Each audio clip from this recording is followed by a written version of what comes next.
নমস্কার বন্ধুরা, আপনাদের আরো একবার স্বাগত জানাই পাবলিক ভিউ কলকাতাতে। বন্ধুরা, আজকের এই ভিডিওতে আইপিএল ইন্ডিয়ান ক্রিকেট নিয়ে কিছু আপডেট দেওয়ার আছে। যেমন আইপিএল 2025 কবে থেকে শুরু হচ্ছে ম্যাচ, সেটার অফিসিয়াল ডেট ঘোষণা হয়ে গেছে। কেকেআর শ্রেয়াস আইয়ারকে নিতে পারে, সেটারও আপডেট দেওয়ার আছে। এবং ইন্ডিয়ান ক্রিকেট মূলত বর্ডার গাভাস্কার ট্রফি নিয়ে আপডেট দেওয়ার আছে। তাই অনুরোধ করে রাখছি ভিডিওটা শেষ পর্যন্ত দেখবেন। এবং যারা চ্যানেল নতুন আছেন সকলকে একটা অনুরোধ করবো, যেহেতু এখানে আপনারা খেলার সমস্ত রকম আপডেটস পেয়ে যাবেন, তারা অবশ্যই পাবলিক ভিউ কলকাতা চ্যানেলটিকে সাবস্ক্রাইব করে বেল আইকন প্রেস করে অল করে রাখবেন।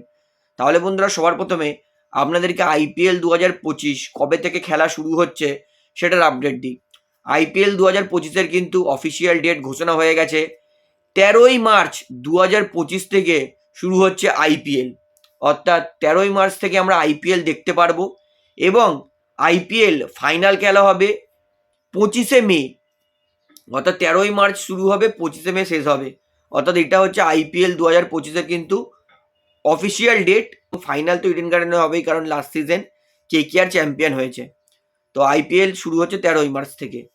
এইবারে আপনাদেরকে জানাই, কেকেআর তারা কিন্তু আবার শ্রেয়াস আইয়ারের জন্য ঝাঁপাবে। আজ থেকে 3-4 দিনের আগের ভিডিওতে কিন্তু আমি আপনাদেরকে কনফার্ম করেছিলাম যে ভেঙ্কি মাইসর এবং কেকেআর ম্যানেজমেন্টের থেকে যেটা জানা গেছে যে কেকেআর আবার শ্রেয়াস আইয়ারের জন্য ঝাঁপাবে। ঠিক আছে, তো সেটাই কিন্তু এইবারে ক্রিকবাসও কনফার্ম করলো। ক্রিকবাস কনফার্ম করেছে যে শ্রেয়াস আইয়ারের জন্য ঝাঁপাবে কলকাতা নাইট রাইডার্স। তারা চেষ্টা করছে যে আবার তাদের ক্যাপ্টেনকে যাতে ফিরিয়ে আনা যায় প্লেয়ার অকশন থেকে।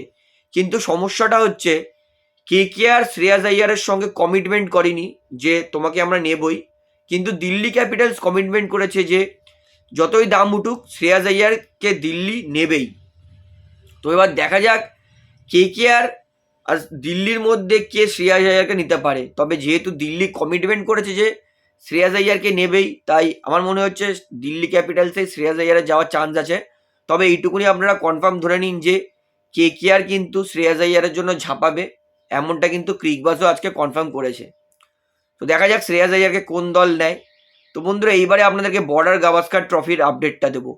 আজকে সত্যি করে সকালবেলায় ঘুম থেকে উঠেই হতাশ হয়ে গেছি কেএল রাহুলের আউটটা দেখে। জঘন্য আউট দিয়েছে কেএল রাহুলকে। একেই ইন্ডিয়ান টিম বাজে অবস্থায় ছিল, তার মধ্যে কেএল রাহুল তাকে ডিআরএস সত্ত্বেও বাজে আউট দেওয়া হয়েছে।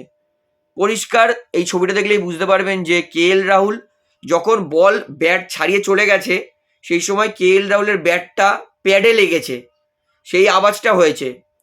এবং এই দেখুন, এই সাইডের ছবিটাও ব্যাট আর বলের মধ্যে কতটা গ্যাপ। অর্থাৎ পরিষ্কার ভুল শিকারের সিদ্ধান্ত হয়েছে কেএল রাহুল। থার্ড আম্পায়ার ভালো করে চেকই করেনি এত ইম্পর্টেন্ট উইকেট। তো যাই হোক, কেএল রাহুলকে পুরোপুরি বাজে সিদ্ধান্তে আউট দেওয়া হয়েছে, এটা তো আমি মনে করি এবং আমি কনফার্ম যে আপনারাও তাই মনে করছেন। কারণ পরিষ্কার দেখা যাচ্ছে যে ব্যাট প্যাডে লেগেছে, ব্যাটের সঙ্গে বলের কোনো সম্পর্কই হয়নি। তো খুবই ডিসঅ্যাপয়েন্টেড যে অস্ট্রেলিয়াতে এরকম ভুলভ্রান্তির সিদ্ধান্ত কিন্তু বিশাল হচ্ছে। মূলত অস্ট্রেলিয়ানদের কেন জানি এই জিনিসটা অস্ট্রেলিয়ান ম্যাচে গেলে বেশি হয়। তো যাই হোক, আমার ওপিনিয়ন আমি আপনাদেরকে দিয়ে দিয়েছি। এটা আমার মতে কেএল রাহুল নট আউট ছিল। এইবারে আপনাদেরকে বলবো, ইন্ডিয়ান টিমের কিন্তু বর্ডার গাভাস্কার ট্রফিতে প্রথমেই কিন্তু অবস্থা খারাপ হয়ে গেছে। ইন্ডিয়ার এই মুহূর্তে 73 রানে 6 উইকেট পড়ে গেছে। এবং সত্যি কথা বলছি, ঋষভ পান্তের সেই আশার ভরসা শেষ আলো।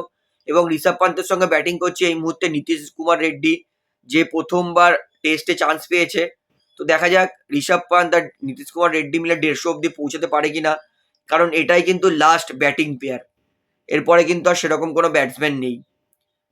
তো সেই আশার ভরসা কিন্তু একজনই, সেটা হচ্ছে ঋষভ পান্ত। তো আজকের আপডেটে এতটাই বলার ছিল। তো আপনাদেরকে অবশ্যই ঘন ঘন ক্রিকেটের আপডেট দেবো, কারণ বর্ডার গাভাস্কার ট্রফি এবং খুবই তাড়াতাড়ি অকশানও শুরু হচ্ছে। তো আপনারা কিন্তু সবাই সাবস্ক্রাইব করে রাখুন চ্যানেলটাতে, কিন্তু গোটা অকশানের কিন্তু আমি পুরোপুরি কভার করব। তাহলে বন্ধুরা, ভিডিওটা এখানে শেষ করছি। আশা করি ভালো লাগলো। তো ভিডিওটি ভালো লাগলে অবশ্যই লাইক করুন, কমেন্ট করুন, শেয়ার করুন। এবং যারা চ্যানেল নতুন আছেন সকলকে একটা অনুরোধ করবো, তারা অবশ্যই পাবলিক ভিউ কলকাতা চ্যানেলটিকে সাবস্ক্রাইব করে বেল আইকন প্রেস করে অল করে রাখবেন। ধন্যবাদ।